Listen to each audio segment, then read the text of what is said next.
Hey guys, welcome back to another Germany video where I'm going to tell you all the events that happened in 2016.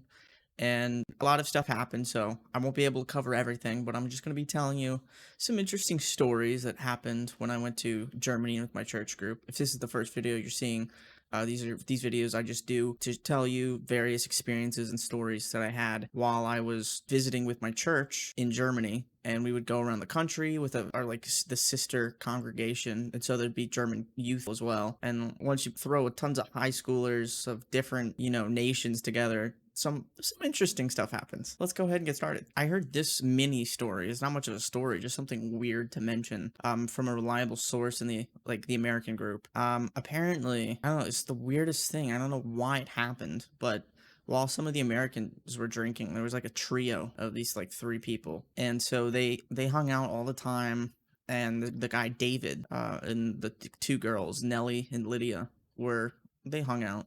And apparently, I was informed that when they were drinking, David would have Nellie and Lydia kiss like all the time. It was, I don't doubt it for some reason. I don't doubt its truth. So, which is why I'm like saying this because I actually believe it. It's just the weirdest thing. If you have any thoughts on that, feel free to mention in the comments. One of the nights that we were there visiting, there were a lot of people drinking, and I wasn't one to really partake, except I was having a great time and I was also pretty tired, so that combination can have similar effects.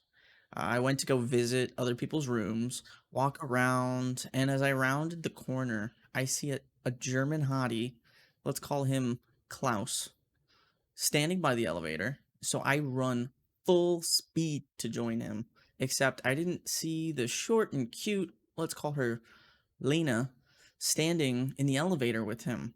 Apparently, they were going back to her room, but I was just going so fast in my socks, so I couldn't brake. I slid in between them, and then the elevator door closed. They got to her floor. They kind of looked at each other awkwardly. She got off alone. As soon as that door closed, I was like, "What's up, man?" And he went off total German mode. The only word in English that I could understand was blocker, which was hilarious in retrospect, and apparently the name that I was dubbed for the entire trip, not just by him, but some other people as well. Speaking of other romances, they were bound to ensue, throwing a bunch of high schoolers together during this trip. Some were kind of shocking because they just magically happened, like without warning, such as the time when we were traveling to another town on this big coach bus, and I looked back to see this American guy, Travis, and this German girl, Liza, absolutely just sucking face during the bus ride.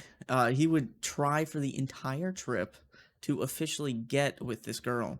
And for some forsaken reason, I ended up thwarting many of these attempts without trying, I might add. At one point, I even had a friend trying to compete with me. I was that good at not trying. He would compete with trying to like prevent them from getting together. So one instance was when my friend and I were, that same friend, were coming back up to our room, and I always make an entrance, so the door swings open. I explosively burst into that room, and I wanted to go for a walk and see the city a bit, but not noticing that Travis and Liza were the only two in the corner of the room. And this girl, she was a girl at heart, so she's all like, "Yeah, that sounds like fun. Let's go out." And Travis, man, he was not having it. He was so grumpy, and his mood slowly would go down for the entire trip every time this would happen.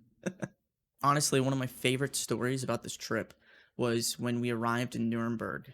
We were staying in this like incredibly nice youth hostel that was originally a castle, and it was later redone to be the youth hostel, clearly.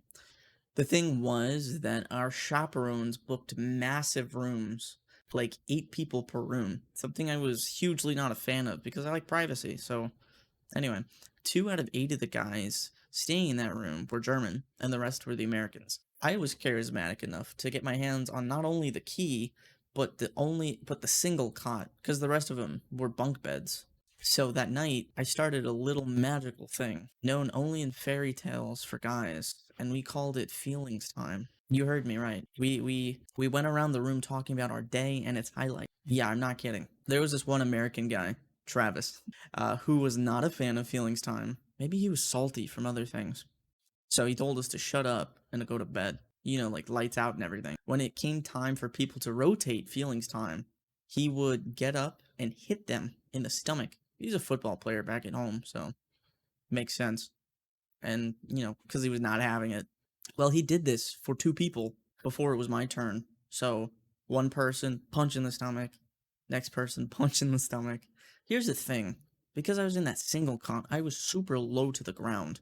Like, I was practically on a mattress. And which means he also didn't have to reach that far since I wasn't on a bunk bed or anything. I started talking, and I heard him get up. Since I naturally couldn't see him, it was pitch black. I wasn't about to let him hit me, so I got my legs ready to push him back. I judged that distance horribly. I judged the height and the cot, and guys, I King Kangaroo kicked him in the. He hit the floor. Imagine Loki in that one scene with the Hulk in the 2012 Avengers movie. That's what he was like on the floor. I hit him dead center, bullseye, bullseyes, bulls, something else. He didn't get up for 10 minutes. And I felt bad because this man was in pain. I got him a pillow from his bed and a blanket, and he slept on the floor all night. He was. I could have sworn I saw a glint of a tear drop in the moonlight on his cheek. Another time, the cool American kids of the group were all hanging out in their hostel room in one of the towns, passing around a sports water bottle that you squeeze into your mouth. Like the typical kind you see at like football games for like athletes. And I walked in there trying to figure out if anybody had dinner plans. And I was with my friend, and behind me trailed this guy people didn't really like having around on the trip. He was an American guy named Devin. When I tell you this guy couldn't take a hint, any hint, like he was worse than me. He saw they were passing a water bottle around. It was like, damn, I'm thirsty. So he takes this water bottle and waterfall style squeezes that into his mouth, like really hard, fills his entire mouth. Ladies and gentlemen, that was not water. It was vodka. So imagine taking a shot from a water hose with the pressure too. And they didn't let him spit it out. So I guess there's their old age-old lesson. Make sure you know what's in your drink. One last mini story I wanted to mention that was honestly more cool than entertaining. But back in the 2013 trip, I singled out this really nice girl, and she wasn't very confident with her English. So every time I would see her, I'd greet her like, "Hi, Janine." And she'd greet me back, "Hi, Thomas," because, you know, very limited English. And I really helped her to enjoy the trip around Germany by giving her a new friend. So we'd literally do that like the entire time. Now, if you fast forward to what is now 2016, there was this one gorgeous looking dude who I noticed was always looking at me or like taking an interest in my direction. And then started joking around with this other German guy who, entertainingly enough, had a British accent. Like every time he spoke English, there's zero correlation. Anyway, well, this gorgeous guy, his name was Nico, and sometime after joking around, he mentioned his sister told him all about me, and I'm still kind of clueless, so I had no idea what he meant or like who he was referring to. Well, apparently 3 years ago, I had befriended his sister Janine, so it's just really wild to think that after all that time, I ended up making friends with two generations of siblings. And again, I'll mention in the 2019 video that we actually hung out with him while we were there, since we were like much older and had more free reign to travel all around the town. So it was really cool. I just want to thank you guys again for watching this video. If you stuck around till the end. If you're interested in hearing more stories, because 2016 was a filled year, so I just kind of through some of the things that were off the top of my head. So if you're interested in hearing more, leave a comment below that you want to see it, or maybe I'll leave a comment so that you can like it, and that way I'll know. If I get like 100 likes on that, I'll make another one. Anyway, thanks for checking out the video, and hope you like the next one. See you.